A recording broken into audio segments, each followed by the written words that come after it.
Hala Matar Choufany, President of HVS Middle East, Africa and South Asia. Good morning, and I appreciate you taking a moment to speak to Breaking Travel News today. We're here at AHIC 2019 in Ras al Khaimah. How would you assess the mood among investors in the hospitality industry here in the Middle East? It is probably a cautious. Personally, I'm optimistic, but with more caution than we were in the past. In general, at this conference, you have mixed feelings about the markets, the different markets in the Middle East. Obviously, some really see a great opportunity to expand, but we have to acknowledge the fact that these markets are maturing, and perhaps there continues to be the right opportunities to invest, but we really have to think through these sorts of investments that we're doing moving forward. And you're doing your best to shed insight into the market. You've just released your new valuation report here on the Middle East. Now that's a new product you're offering to investors. It's quite interesting, the findings of this report. HVS globally, we've been running with this indicator for the last 20 years. This is the first issue in the Middle East. We cover 14 key cities.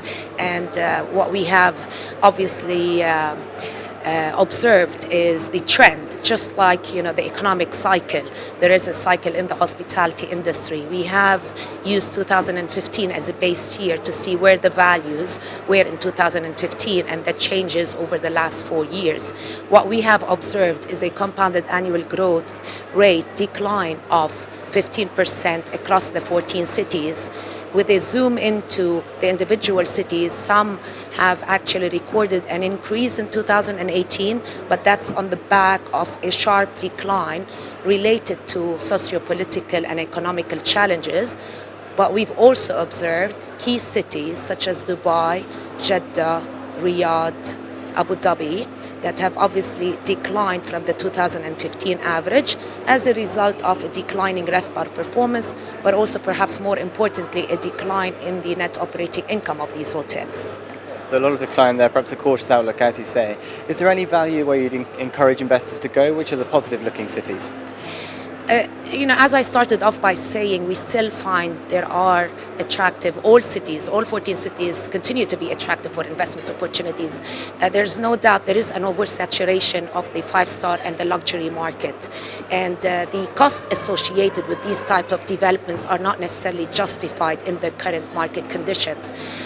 We continue to stress the need of having more affordable accommodation and more experience accommodation. That's more creating a destination, creating a real experience. There are excellent examples in the UAE of destinations that were created and they are yielding great IRRs when you compare it to the traditional hotel model.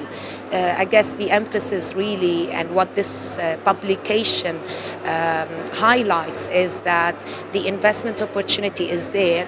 What obviously needs more attention is these feasibility studies, what are they based on, and how are investors ensuring that the returns are aligned, how are brands creating value to operators, but also more importantly, especially in markets like the UAE and Saudi Arabia, how is the government going to support a balanced growth in order to ensure that these values recover. There is a dip in the valuation of these assets. Naturally, just like any other cycle, there will be a growth, but this growth will require much more effort and the return on equity has to be better calculated. The financial risks needs to be highlighted, and we need to move away from exaggerating these developments to actually scrutinizing the actual value from the operation. Perhaps you could just tell us a little bit about your reports and what you base the valuations of real estate on. So the valuation index is based on 175,000 internationally branded hotel rooms in the 14 cities. These would be your 4-star, entry 5-star. This excludes obviously iconic and trophy assets. The biggest disconnect we have seen between the asking prices and the current values in the market, and what actually this indicator has come to conclude, is the fact that in this part of the world, these valuations are perceived as real estate assets, which in reality they are, but the truth of the matter is once you've built the hotel, you will be able to value the income stream.